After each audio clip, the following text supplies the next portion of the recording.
My name is Zach, and today I'm going to be talking about video games and what they're doing to our society as a whole. First of all, I want to start off with a little history. The first video game did not make its actual appearance until 1940, and what that was a big box type thing, for lack of a better sense. And what it was is you played against a computer, and your objective was to not pick the last match.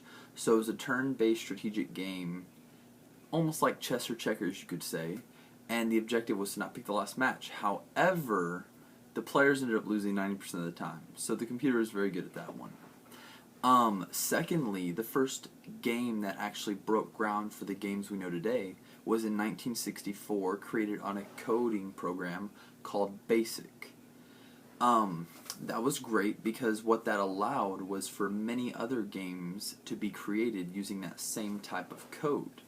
And I got all that from ICHEG.org, which let me know all sorts of fun facts. Next, I want to talk about the potential of society and what it's doing. Recently, I did some study on this new scientific field that is tied in with military called killology.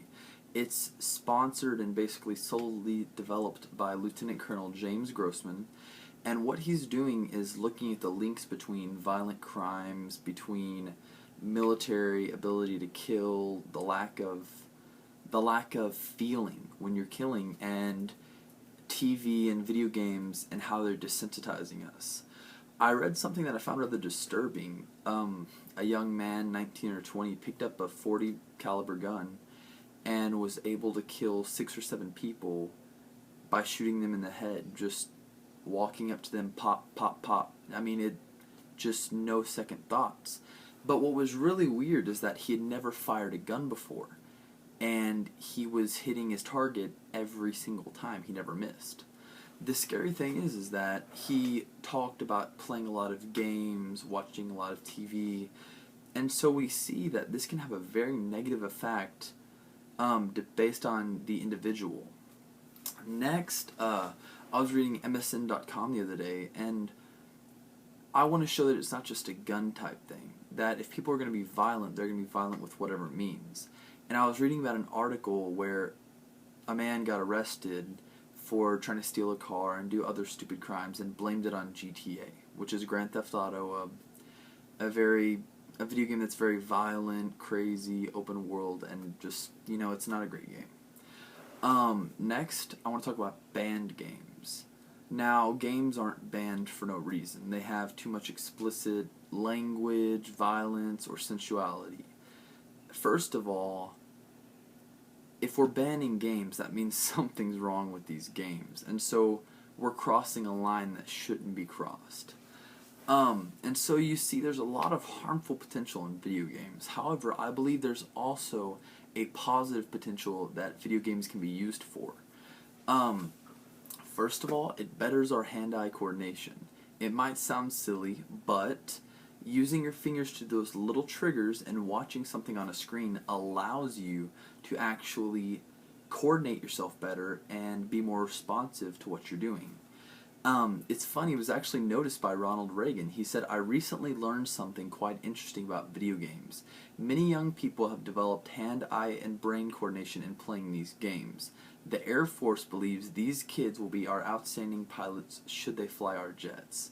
So as you see, there's a lot of awesome potential to be gained from these games. And in actual training in both military, Air Force, and other type of simulations, they will train you on a video game, for a lack of better sense, so that you get the feel for what's going to be happening and more realistic approach to what you will be experiencing. Also, it's our society's way of relaxing. Some people, when they come off work, they just want to take a shower, grab a bite, and then sit down and play some games. It allows them to forget their stresses, their responsibilities, and allows them to just take a load off for a few minutes. I also have a few visual aids I want to show, and I want to show you about some of the good things and bad things. Now, this game is rated E.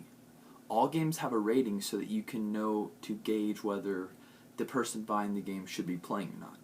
E is for everybody. This says E10+, so it means Kids 10 years and older should be playing it, so it might have language or music that might not be acceptable for kids under 10. Next, I have something that's rated teen, and this shouldn't be played by anybody under the age of 12 or 13 based on their maturity level. And so, if your kid's 8, he should be playing a game like this. It might affect him, or something in it might, he might not like it. Might scare him or something like that. And next is M. Generally, this is for violence, language, those sorts of things. And it shouldn't be played anybody under the age of 16 to 18. That's when you're mature and you can make decisions, and video games like this won't affect you nearly as much as they do.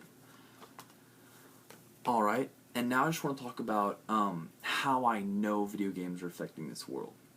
First of all, I can speak on personal experience. Both me and my best friend play a lot of video games. Me not so much anymore. I got responsibilities as him as well. But before, during the summer, whenever I didn't have anything to do, middle school, I could easily sit down and play 48 hours to 72 hours a week. Which is scary if you think about it. That's 2 to 3 days out of a week. That's way too much time to dedicate to any one thing. Next, I looked up some statistics, and according to a statistics survey group, they said that we as Americans play 3 billion hours a week of video games. Now, 3 billion hours, that's a lot of time. That's actually most likely more hours than somebody will have in their average lifetime. So if you think about it, we play like one lifetime's worth of life each week. And that's a really shocking statistic, because if people are taking in something so much, it's going to affect them one way or another.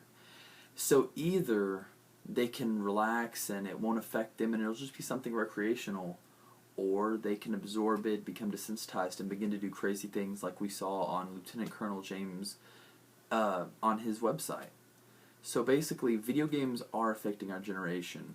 And seeing as we're the first generation that's grown up under video games constantly, it's going to be, we're not going to know the effects until after we're 40, 50 years old, and we've matured and grown up all the way. We can never truly see the outcome of growing up with video games.